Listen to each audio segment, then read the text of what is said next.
I stood alone behind the hearse, under a sky that was overcast but held no rain. I was waiting for my daughter to see her father one last time, but all I received was a phone call. "Mum, I'm not going to be able to make it to Dad's wake. I've had Robert's birthday party scheduled for months, and all the important people are going to be there." What hurt the most weren't the words themselves, but the casual tone, as if she were just cancelling a coffee date.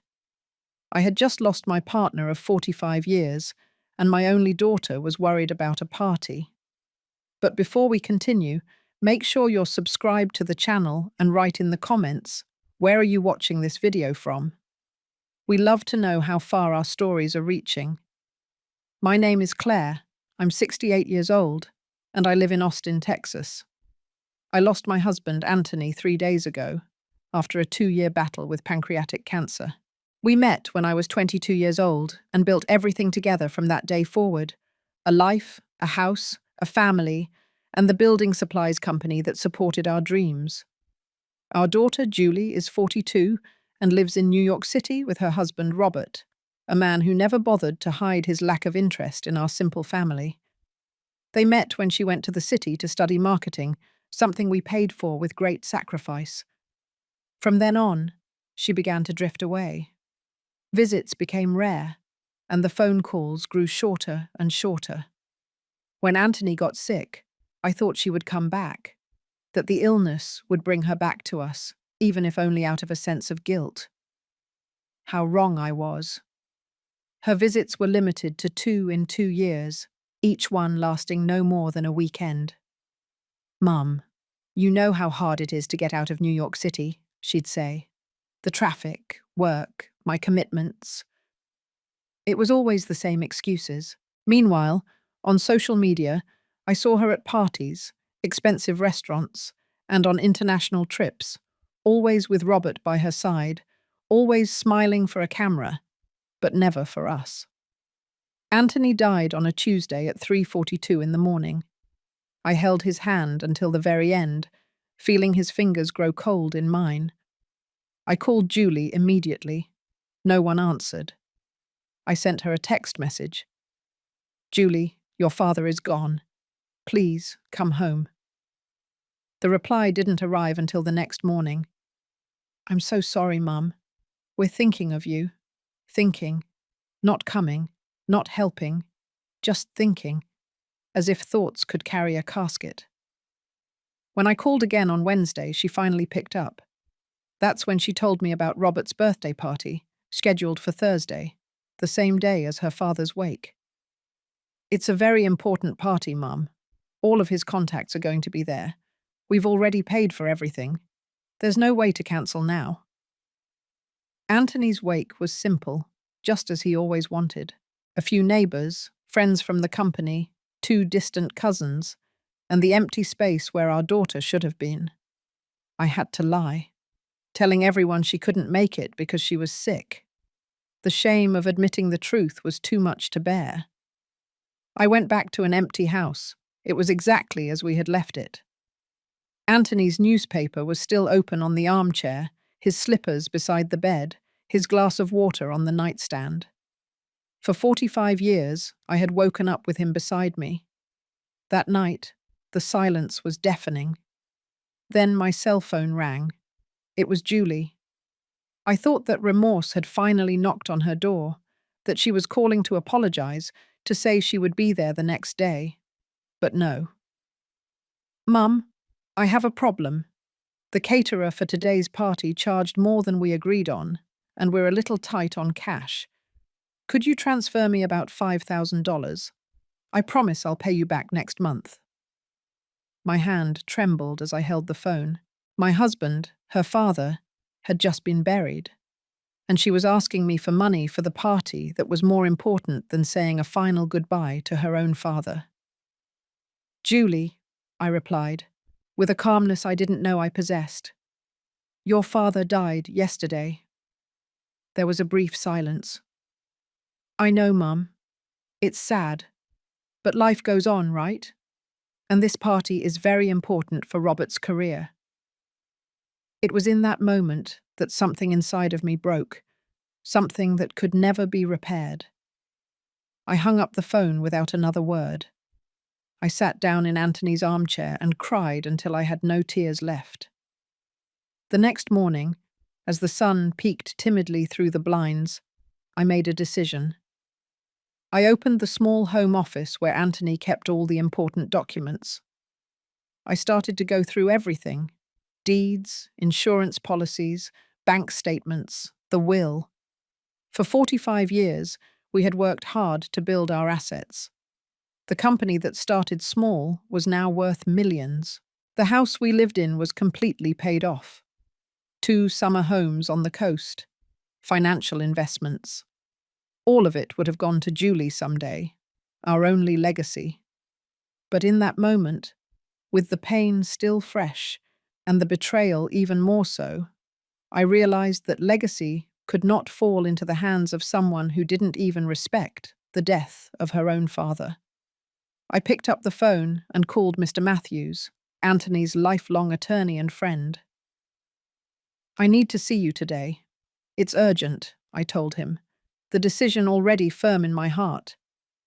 Vengeance, they say, is a dish best served cold, but my actions wouldn't be motivated by revenge, but by justice, by respect for Anthony's memory, and for a lesson that was decades overdue. Sitting in Mr. Matthews' office, I explained my situation, sparing no detail. He listened attentively, taking occasional notes, his experienced face showing no judgment. "Claire, I completely understand your pain, but I must ask, are you certain you want to proceed with this? It's a decision that will completely change your daughter's future." I looked out the office window, at the city of Austin that Anthony and I knew so well. Every street held a memory of ours. Every corner kept a shared secret. This city saw us grow, saw us love, saw us build something from nothing. I'm sure, Counselor. If Julie doesn't value what we built in life, she has no right to value it after we're gone. He nodded and began to explain the options. Anthony's will left everything to me, and then to Julie. But I was still alive, and as his widow, I had every right to do as I pleased with our estate. "Let's start by transferring everything exclusively into your name. Then, we can create a foundation in Anthony's name," he suggested. "The entire estate will go to this foundation upon your passing, with specific guidelines on how it must be used." I spent the next few weeks immersed in paperwork, signatures, and meetings. The Anthony Anderson Foundation was officially registered 1 month after his death. Its purpose was to provide technical education for young people from low-income backgrounds who wanted to work in the construction trades. It was perfect. Anthony's legacy would be exactly what he always valued, giving opportunities to those who truly deserved them, not to those who took them for granted. Meanwhile, Julie continued her life in New York City. The calls were infrequent and always brief. She never asked how I was coping with my grief. She only talked about her busy life, the parties, the trips. 3 months after Anthony's passing, I received another call from her. "Mum, I have a problem. Robert wants to buy a bigger apartment, closer to downtown. We found the perfect one, but we need a down payment of $200,000. Could you lend it to us? With Dad's inheritance, that must be a small amount for you now." I felt my heart ache. Even in death, Anthony received no respect. Now he was just the inheritance. "Julie, I can't lend you that money." "What do you mean you can't, Mum? You always helped us. And now with everything Dad left, there is no inheritance, Julie." The silence on the other end of the line was almost palpable. "What do you mean there's no inheritance? Dad had the company, the house, the investments." "All of that is now part of the Anthony Anderson Foundation," I explained. "A charitable institution for young people who truly value opportunities." She exploded. There was screaming, accusations, Threats. She said I couldn't do that the money was hers by right, that she would sue me. I listened to it all in silence, letting the storm pass. When she finally calmed down, I spoke with the same quiet resolve as before. Your father died, and you chose a birthday party over saying goodbye. No court in the world will sympathize with you, Julie. The money was ours, built with our sweat, and now it will help people who truly deserve a chance. She hung up on me. We didn't speak for weeks. During that time, I became actively involved with the foundation. I met incredible young people, full of dreams and determination. People who reminded me of a young Anthony, hardworking, honest, and grateful for every opportunity. We organized the first technical course in civil construction, fully funded by the foundation. 20 students were selected from hundreds of applicants. Seeing their eager and thankful faces on the first day of class brought me the first genuine joy I had felt since Anthony's death. One day while I was at the foundation's office, I had an unexpected visitor. It was Robert, Julie's husband. Dressed elegantly as always in his expensive suit and imported shoes, he walked in as if he owned the place. He smiled that smile that never reached his eyes. Claire, we need to talk. This whole foundation story has gone too far. Julie is devastated. I looked at him calmly. Robert, my daughter wasn't devastated when her father died. I doubt she's devastated now. His fake smile vanished. Ma'am, let's be practical. That money belongs to the family.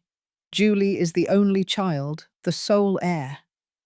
And where was this sole heir when her father was being buried? Robert shifted uncomfortably in his chair. Look, that was a misunderstanding. We had commitments that couldn't be cancelled. A birthday party, Robert. A party. That was more important than her father's funeral. He took a deep breath, clearly trying to maintain his composure. The past is the past, Claire. What matters is the future. And Julie and I had plans for that money. And now 20 young people have a future thanks to that money, I countered. I think Anthony would prefer it this way. Robert's face turned red with rage. He stood up abruptly, knocking over his chair. You're going to regret this. We're going to contest that will, that ridiculous foundation. We are going to get back what is ours by right. I remained seated, looking at him calmly. Do what you feel is best, Robert. But remember, court proceedings are public. Everyone will know why you're contesting it. Because my daughter chose a party over saying goodbye to her own father. He stormed out, slamming the door so hard that the pictures on the wall trembled. But I didn't care. For the first time in a long time, I felt that Anthony would be proud of me. The following months were a whirlwind of emotions and events. As promised, Julie and Robert filed a lawsuit to contest the creation of the foundation and the transfer of assets. They alleged that I was mentally unstable after Anthony's death and had been manipulated by malicious people. The process was painful. I had to relive Anthony's death several times, explain to strangers why my only daughter didn't attend her father's funeral, and justify decisions that should have been mine alone. Mr. Matthews was tireless. He gathered all the necessary evidence, text messages, call records, and documents signed by Anthony while he was still alive that demonstrated his desire to help young people in need. Even Julie's social media posts from the day of the funeral, showing smiling photos from Robert's birthday party while I was burying my husband, were included in the case file. The judge took only 3 months to deliver a verdict. The foundation was legitimate, the assets had been legally transferred, and I was in full possession of my mental faculties when I made the decision. Julie and Robert lost, and they lost spectacularly. The news spread quickly through Austin. Anthony's friends, the company's employees, even the neighbors, everyone found out. The couple who was once invited to every social event in New York City suddenly found themselves ostracized. No one wanted to be associated with people who would skip their own father's funeral for a party. 2 weeks after the verdict, I received a call from an unknown number. It was Martha, Julie's secretary. "Mrs. Anderson, I'm sorry to bother you, but I'm worried about your daughter. She hasn't been to the office in days. Robert left the house after a huge fight.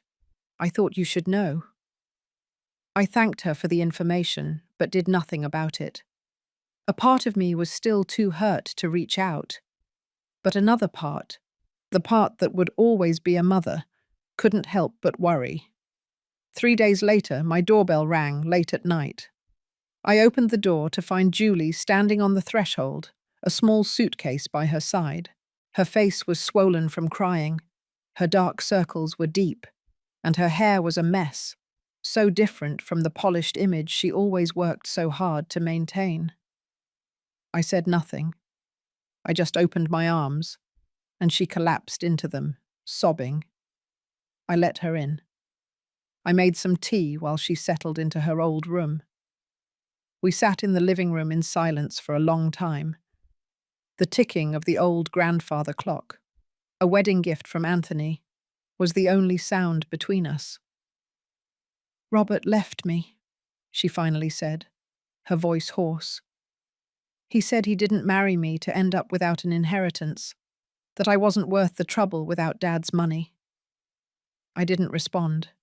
There was nothing to say. "I was so stupid, Mum. So stupid. I spent years chasing after people who only cared about what I could offer them. Parties, connections, status. And I abandoned the only people who truly loved me." The tears returned, more intense now. I'll never forgive myself for not being there when Dad passed. Never. How could I have been so cruel? How could I have been so empty? I placed my hand on hers, not as a sign of forgiveness, not yet, but as a sign of acknowledgement. Acknowledgement that maybe, just maybe, she was finally seeing the truth. "What can I do, Mum? How can I fix this?" I glanced at the grandfather clock. Anthony always said that a clock only stops when it's beyond repair. But he also used to say that almost anything in life can be rebuilt, if there's enough will. "I don't know if you can fix it, Julie.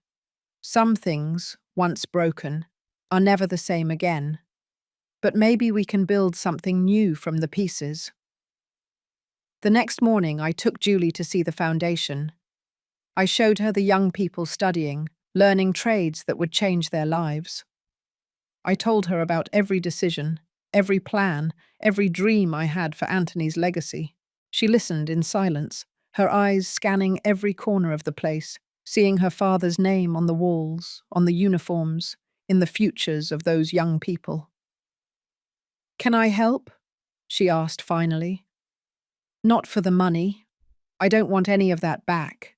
I just want to be part of something that matters, something that honors Dad." I considered her words. I thought about all the years of neglect, the pain, the final betrayal of her not being there when Anthony needed her most. But I also thought about what he would say in that moment. The foundation needs someone with a background in marketing, someone who can tell our story, attract sponsors, expand our reach. A small smile appeared on Julie's face.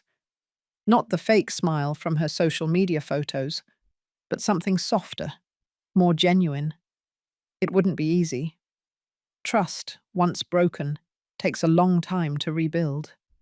Forgiveness wouldn't come overnight. But maybe, like the old grandfather clock that Anthony had fixed so many times, we could find a new rhythm together. That evening, I sat in Anthony's armchair, as I had every night since he was gone. I looked at our wedding photo on the side table. So young, so hopeful, so unaware of the joys and sorrows life would bring us.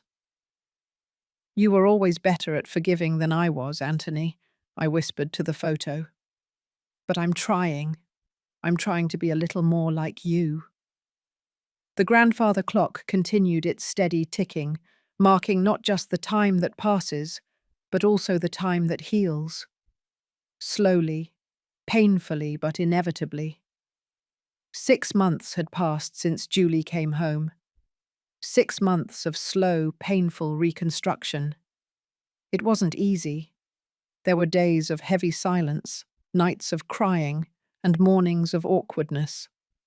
But there were also moments of genuine connection, of unexpected laughter, of shared memories of Anthony that made us feel his presence again. Julie took over the Foundation's communications with a dedication that surprised me. She used her New York City contacts to secure important partnerships, expanded our social media presence, and organized events that attracted donors and volunteers. Her marketing skills, once used only to promote superficial products and an empty lifestyle, now served a greater purpose. One afternoon, as we were organizing the graduation ceremony for the Foundation's first class, she showed me something on her phone. "Look, Mom, Robert is getting married again."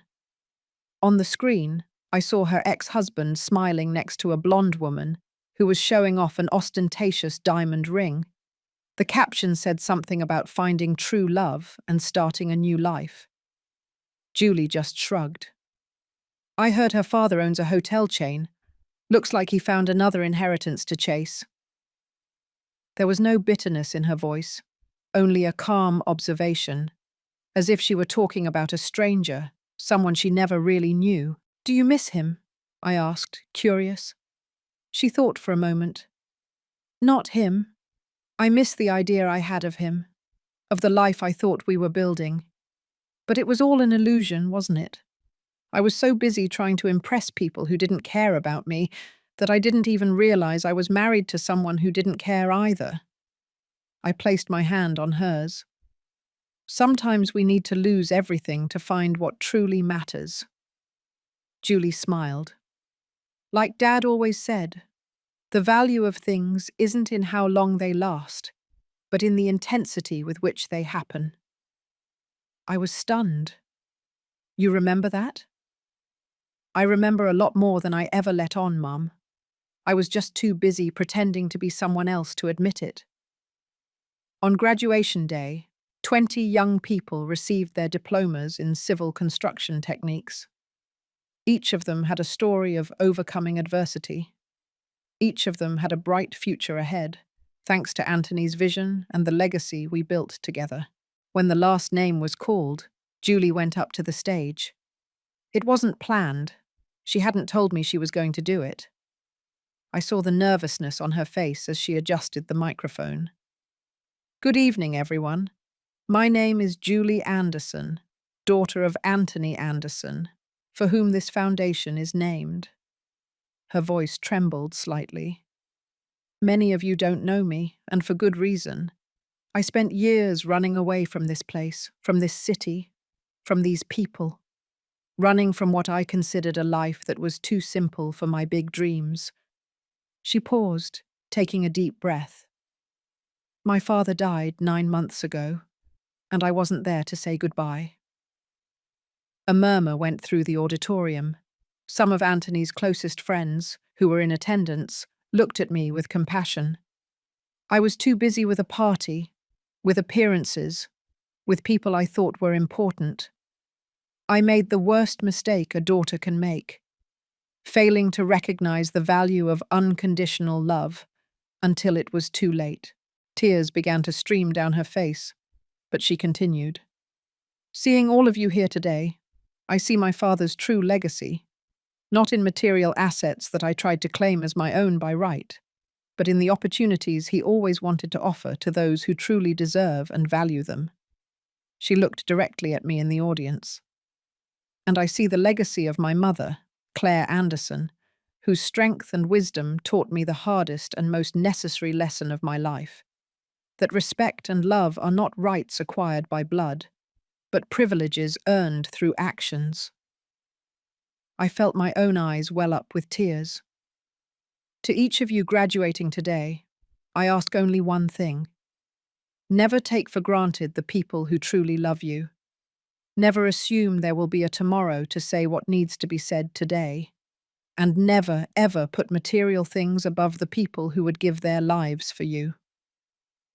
When she came down from the stage, the entire auditorium was on its feet, applauding, not just for the bravery of her public confession, but for the echo of truth her words stirred in every heart present. That night, we went home together. We sat on the porch watching the stars, just as we used to when she was little, and Anthony would teach us the constellations. "You know, Mum," Julie said softly, "I always thought success was about having more money, more status, more connections. But now I see that success is needing less to be happy." I smiled, thinking how Anthony would have said the exact same thing. "Do you think he would forgive me?" she asked, her voice barely a whisper. "Your father?" In a heartbeat. He was never one to hold a grudge. "And you, Mum, do you forgive me?" I looked at my daughter, not the elegant, artificial woman she had become in New York City, but the curious little girl who used to follow Anthony around the construction site, fascinated by every brick, every board, every nail. "I'm learning to forgive, Julie. A little more each day." She nodded, understanding that it was the best I could offer at that moment. Complete forgiveness was still on the horizon, but we were walking in the right direction.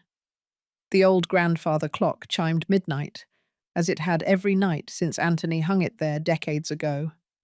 Its familiar ticking was a constant reminder. Time passes, wounds heal, life goes on. And sometimes, just sometimes, you have to break something to rebuild it stronger. A year after Anthony's death, the Anderson Foundation had graduated 3 classes and expanded to 2 new cities. What began as an act of justice, or perhaps revenge, had transformed into something much bigger. Something even I couldn't have imagined. Julie and I found a new balance together. She decided to stay in Austin, renting a small apartment near the foundation. She started dating a math teacher who taught our students, a simple, honest man, as different from Robert as one could imagine. One Sunday afternoon, while we were cleaning out Anthony's office, something I had put off for so long, we found an old box in the back of the closet. Inside were dozens of letters, yellowed with time. "What are these?" Julie asked, picking one up. I recognized the handwriting immediately. "They're letters your father and I wrote to each other when we were young, before we got married." Julie carefully opened one, the paper fragile after decades in storage. "My dearest Claire," she read aloud. "Today I visited the plot of land where we'll build our future home.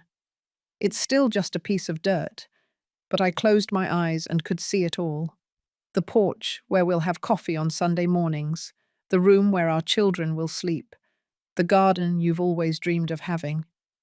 I don't have much to offer you, other than calloused hands and a heart full of dreams, but I promise to build a future where you will never have to doubt my love." Julie's voice broke.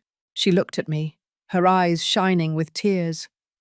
"He really kept that promise, didn't he? He built all of this for us." I nodded, unable to speak. The pain of loss was still sharp, but now it was mixed with a deep gratitude for the years we had together. We spent the rest of the afternoon reading the letters, laughing and crying at the words of love, the plans, the dreams. Some realized, others not. It was like having Anthony back, if only in words written decades ago. "Mum," Julie said as we put the last letter away, "I think I understand now why you did what you did with the inheritance. It wasn't about the money. It was about honoring this story, this life you built together." I placed the box back in the closet, feeling a weight lift from my shoulders. "Your father always said that the real inheritance isn't what we leave for people, but what we leave in people." A week later, I received an unexpected phone call. It was Louise, our old neighbor who had moved to New York City years ago. "Claire, honey, you're not going to believe who I just saw at a restaurant here on Fifth Avenue." "Who?" "Robert, Julie's ex-husband. He was with that rich fiancée, you know, the hotel owner's daughter. But that's not the important part. The important part is what I overheard." I sat down, sensing the gossip would be juicy. They were arguing at the table next to mine, something about the prenuptial agreement her father is demanding. Robert was furious. He said something like, "I've been through this before. I'm not falling into that trap again." And you won't believe what she said back to him. She said, "My father knows the whole story about how you abandoned your ex-wife when she lost her inheritance, how you didn't show up for your father-in-law's funeral." An involuntary smile formed on my lips. "Her whole family knows the story, Claire. The father made sure to investigate his future son-in-law's past, and now he's demanding an ironclad prenup, saying he doesn't trust someone who would skip his own father-in-law's funeral." A year had passed since I changed everything in my life. A year since I decided Anthony's legacy would not fall into ungrateful hands. The news about Robert didn't surprise me. People like him rarely change. They just find new prey. "Karma really is something, isn't it?" I said to Louise, unable to completely hide the satisfaction in my voice. "You have no idea. They say he's desperate. The rich fiancé threatened to call off the wedding if he doesn't sign, and her parents are scrutinizing every step of his life." After I hung up, I reflected on how life comes full circle.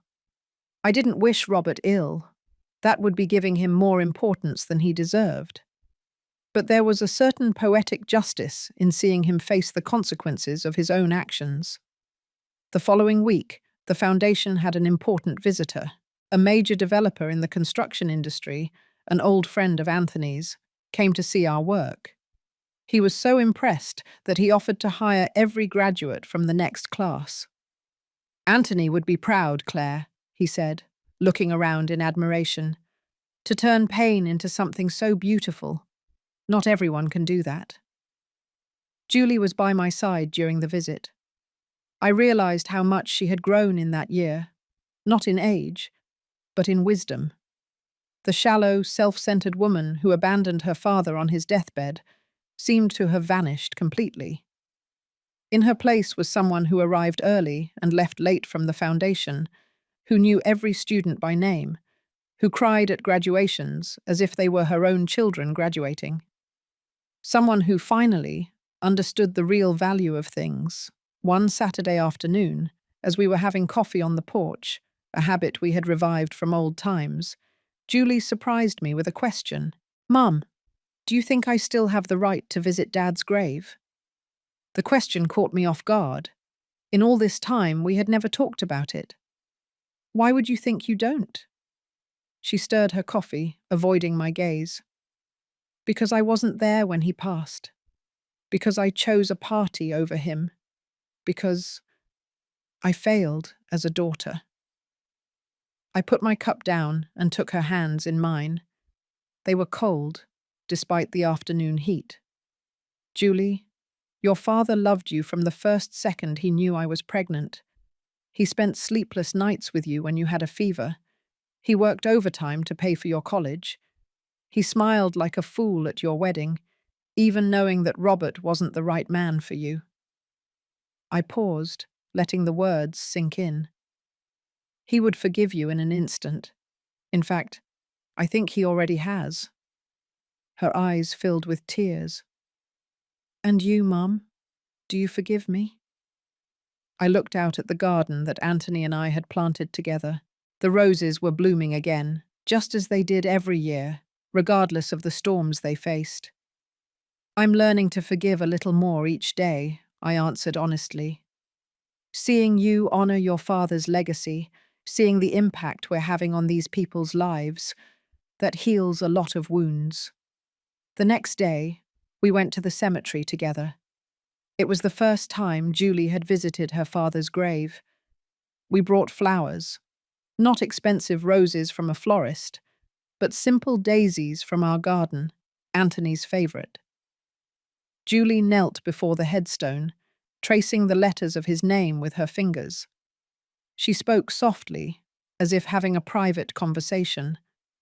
I respected her moment, standing a few feet away. When she was finished, her eyes were red, but there was a serenity on her face that I hadn't seen in years. "You know," she said as we walked back to the car, "for so long, I believed happiness was having everything I wanted. Now I know it's wanting everything I already have." I smiled, recognizing Anthony's words. He always used to say that when we were just starting out, when everything we owned fit into 2 suitcases. That evening, as we were making dinner together, another rediscovered habit, Julie told me about her plans. "I've been thinking, Mum. The foundation is growing, and we need to expand our reach. I was thinking of creating a special program for women. Many of them are single mothers.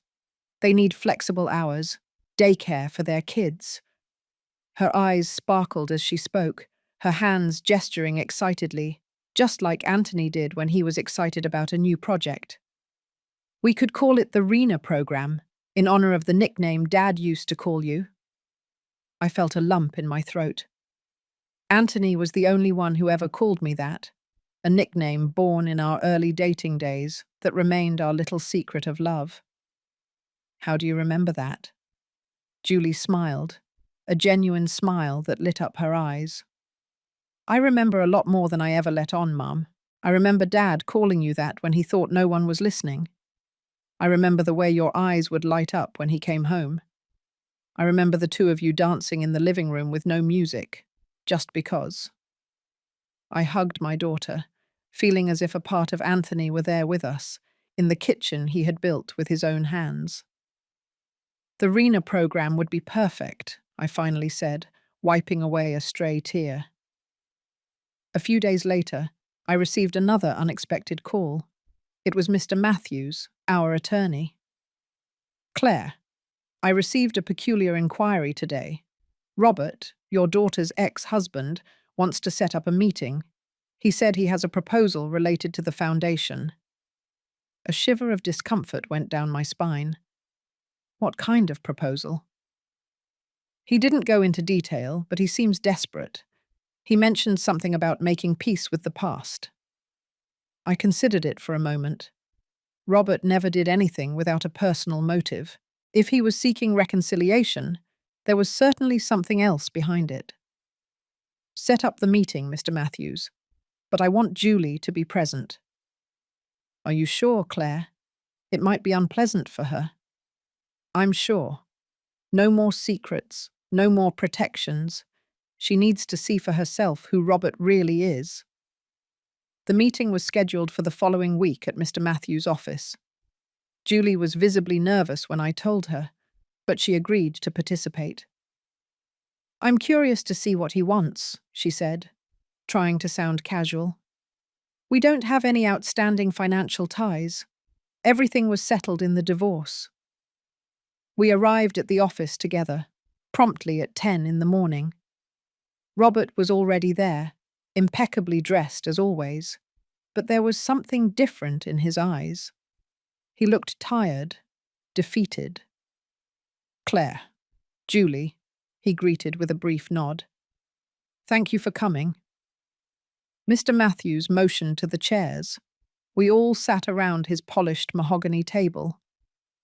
"All right, Mr. Thompson, the floor is yours. What is this proposal you have for my clients?" Robert cleared his throat, clearly uncomfortable. "First of all, I want to apologize for everything. I know I don't deserve forgiveness, and I'm not asking for it, but I want you to know that I recognize my mistakes." Julie and I exchanged a glance. This did not sound like the Robert we knew. "As you may know, my engagement has ended.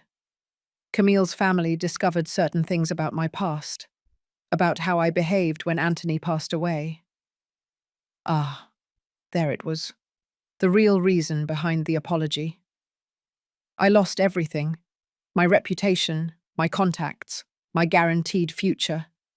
No one wants to be associated with someone who would skip their father-in-law's funeral to go to a party. A heavy silence filled the room. I felt no satisfaction at his misfortune, just a deep sadness for all the wrong choices that had brought us to this point. "And what does that have to do with us, Robert?" I finally asked. He took a deep breath. "I want to make a donation to the foundation. Everything I have, my apartment, my car, my savings. It's not much, but it's all I have left." I was genuinely surprised. Why? Because I need to do something right for the first time in my life. Because I want Anthony's name to be associated with something positive, not the scandal I caused. And because he looked at Julie. Because I hope that one day when people hear my story, they'll see that even someone like me can change. Julie was pale, her hands gripping the arms of her chair so tightly her knuckles were white. "It's convenient that you want to change just when you've lost everything, don't you think?" she said, her voice trembling slightly. Robert nodded. "Yes, it is convenient. And pathetic. I'm not pretending to be noble, Julie. I'm desperate. But the donation is genuine, with no strings attached. You can use the money however you want. I don't want any recognition. I don't want my name on anything. I just want to fix a little bit of the damage I caused." I looked at Mr. Matthews, who gave a slight nod, indicating it could be a legitimate offer. "We'll consider it," I finally replied. "Mr. Matthews will review the details and be in touch." Robert stood up, looking relieved just not to have been immediately rejected. "Thank you, As he left, Julie slumped back in her chair, letting out a long sigh. "What do you think?" I asked her. "Honestly, I think he's desperate and saw the foundation as a way to clean up his image. But that doesn't mean we should turn it down. The money can help a lot of people, regardless of his motivation." I smiled, proud of the wisdom she showed. Exactly what your father would have said. 2 years had passed since Anthony's death. The Anderson Foundation now occupied an entire building, offering technical courses in civil construction, electrical work, plumbing, interior design, and basic architecture. The RENA program, dedicated to women, was graduating its 3rd class with a 95% employment rate. Robert's donation, which we ended up accepting, was allocated entirely to that program. We never saw or heard from him again, only occasional rumors that he was working at a construction company in a small town, starting over from scratch as a salesman. Julie and I found our new normal. She continued to live in her own apartment, but we had dinner together several times a week. I met her boyfriend Mark, the math teacher, a kind man with an easy smile and attentive eyes, who treated her with a genuine respect she had never received from Robert. One Sunday afternoon, as we were organizing an anniversary party for the foundation, Julie called me over to look at something on her phone. "Look at this, Mom. One of our students from the very first class." On the screen, I saw a smiling young man next to a small but well-built house. The caption read, "My first home, built with my own 2 hands, all thanks to the Anthony Anderson Foundation." "He was our first student to get financing to build his own house," Julie explained, full of pride. "He used everything he learned with us." A wave of emotion washed over me. This was exactly how Anthony and I had started. A small house, built with our own hands, brick by brick, dream by dream. "Your father would be so proud," I said, my voice thick with emotion. "Of both of us," Julie completed, taking my hand. That night, I sat in Anthony's old armchair, as I did every night. The grandfather clock continued its steady ticking, marking the time that never stops. I looked at our wedding photo and smiled. "We did the right thing, Anthony," I whispered into the quiet house. Your legacy is safe. It's touching lives, changing futures, exactly as you always wanted. And for the first time since he passed, I felt a complete sense of peace. The pain was still there. It always would be. But now it coexisted with something stronger. The certainty that our love never really ended. It just transformed into something bigger than ourselves. The grandfather clock struck midnight, as it had for decades. I closed my eyes and could almost feel Anthony beside me, his scent of sawdust and coffee, his calloused hand on mine. You did it, Rena, the wind coming through the window seemed to say. You transformed our greatest pain into our greatest work. I fell asleep in the armchair, with a smile on my lips and peace in my heart. The revenge I once sought had transformed into something much more powerful, a legacy of love that would outlive us all. And in the end, that was the only victory that truly mattered. 3 years after Anthony's death, the Anderson Foundation received a national award for social impact. There we were, Julie and I, on the stage of a grand theater in New York City, accepting a plaque recognizing the work that had transformed more than 500 lives. Julie gave the speech. She was beautiful in a simple blue dress, without the excessive jewelry and makeup from her time in the city. She spoke eloquently about her father's legacy, about second chances, about how sometimes you have to lose everything to find your true purpose. She didn't mention our family's story, the absence at the funeral, the court battle over the inheritance. It wasn't necessary. That story had already served its purpose in our lives. Now we were writing a new chapter. In the audience, I saw familiar faces, graduated students, dedicated teachers, partners who believed in our vision. And among them, to my surprise, was Robert, sitting discreetly in the back, not drawing attention, just watching. Our eyes met briefly. He gave a small nod, which I returned. There was no longer anger or resentment, only the silent acknowledgement that we are all capable of terrible mistakes, and perhaps of redemption. When we returned to Austin, I found an envelope in the mail. Inside was a handwritten letter from Robert and a substantial check for the foundation. Claire and Julie, congratulations on the well-deserved recognition. Seeing what you have built from so much suffering is inspiring. I can never make up for the pain I caused, but I hope this additional contribution helps to expand the foundation's work even further. I am rebuilding my life from scratch, as a salesman at a small construction company. It's honest work, for the first time in my life. I've learned that there are no shortcuts to the things that truly matter. Julie, I hope you have found someone who truly values you, not for the inheritance you might have, but for the extraordinary human being you are. Claire, thank you for showing me, in the hardest way possible, that character is the only legacy that truly matters in the end. With respect and sincere regret, Robert. I showed the letter to Julie when she came over for dinner that night. She read it in silence, her eyes misty. Do you think he's really changed? She asked, handing the letter back. I don't know, honey. Maybe. People can be surprising when they're forced to face the consequences of their actions. Julie nodded thoughtfully. You know what's funny? If everything had happened differently, if Dad had passed and I had been there, if the inheritance had come to me as planned, I'd probably still be with Robert, living an empty life in New York City, never finding out who he really was. And never finding out who you really are, I added softly. She smiled, that genuine smile that reminded me so much of Anthony. Yes, that too. That week, Mark proposed to her. It was simple, during dinner at his small apartment.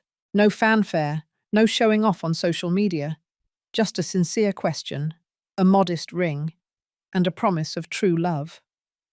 When Julie showed me the ring, I couldn't help but compare it to the extravagant diamond Robert had given her years ago. This one was small, but chosen with so much care, so much meaning. He saved up for months, Julie said, looking at the stone with admiration. He refused to accept any help. He said he wanted to get it on his own. The wedding was scheduled for 6 months later, in the garden of the house that was once mine and Anthony's. It would be a small ceremony, only for the people who were truly important in our lives. As I helped with the preparations, I caught myself thinking about how life comes full circle. 3 years ago, I was devastated by the loss of Anthony and the betrayal of Julie. Now I was helping to plan her wedding to a man who loved her for who she was, not what she had. One evening, as we were reviewing the guest list on the porch, Julie asked an unexpected question. "Mum, do you think we should invite Robert?" I was taken aback. "Do you want to invite him?" She thought for a moment. "I don't know. Part of me thinks it would be a gesture of forgiveness, to show that we've moved on. Another part feels like we shouldn't mix the past and the future." "What does Mark think?" "He said he trusts my judgment, that he's secure enough in what we have to not worry about ghosts from the past." I considered the question carefully. "You know, Julie, your father always said that forgiveness isn't about forgetting the past. It's just refusing to let it determine your future.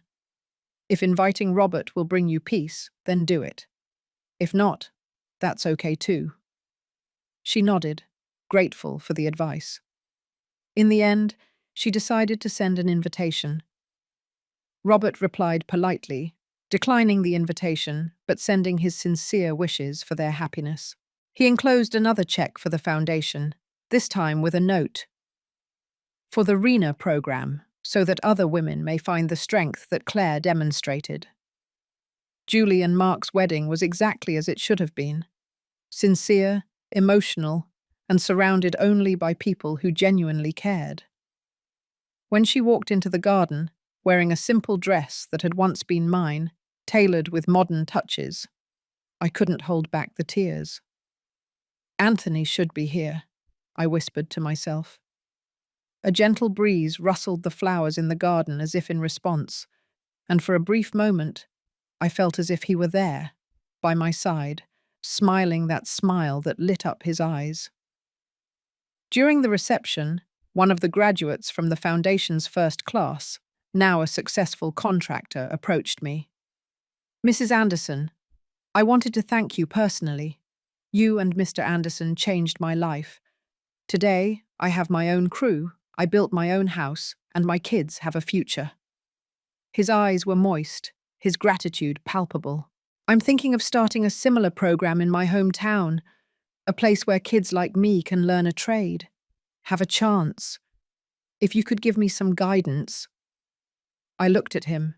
I looked at Julie, dancing happily with her new husband. I looked at the blooming garden that Anthony and I planted decades ago. Everything was connected.